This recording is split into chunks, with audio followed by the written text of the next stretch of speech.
आहे. मला आता काहीही कडब्याची पेंडी चालेना. मी आता खरंच म्हातारे झाले आहे. चला रेडकाला हाक मारू. अरे बाळा इकडे. आलो आलो आलो. काय काम आहे? इतकी कडब्याची पेंडी नदीकडच्या कडबा कुट्टीवरून कापून घेऊन ये. मग मला नीट कडबा चघळता येईल. बरं, त्याच्यासोबत रिकामा पोत सुद्धा दे कुट्टीसाठी.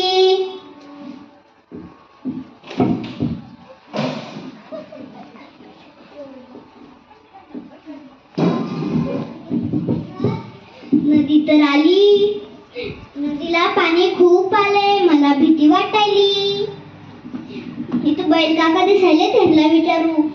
बैल काका मला नदीला पाणी खूप जास्त आले. मला भीती वाटायली. मी जाऊ शकेल का? अरे काळजी करू नको. गुडघे कत्तर पाय आहे. आरामात जाशील.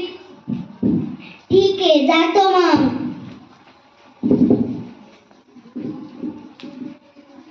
अरे वेड्या, कुठे चाललास? नदीला पाणी किती आहे? नाही, नदीला पाणी नाही. बैल काकाने असं म्हणलं. नाही, कालच आमची एक मैत्रीण पाण्यातून पलीकडे जाताना वाहून गेली. असा वेडेपणा करू नको. मागे फिर. जीव जाण्यापेक्षा खारुताईच ऐकू. आजीकडे जाऊ. अरे का लवकर आलास? काय कुट्टी बंद होते का? नाही, मी कडबा कुट्टीवर गेलोच नाही. नदीपासूनच फिरून आलो. का? खारुताई म्हणाली की कालच तिची एक मैत्रीण पाण्यात वाहून गेली. म्हणून मी घरी आलो. अरे बेड्या, विचार कर विचार. बैल काका तर किती मोठे आहेत. सकाळचा गाढव दादा नदी पार करून आले. आणि आत्ताच्या आत्ताच नदीला इतकं पाणी आलं का? विचार कर विचार.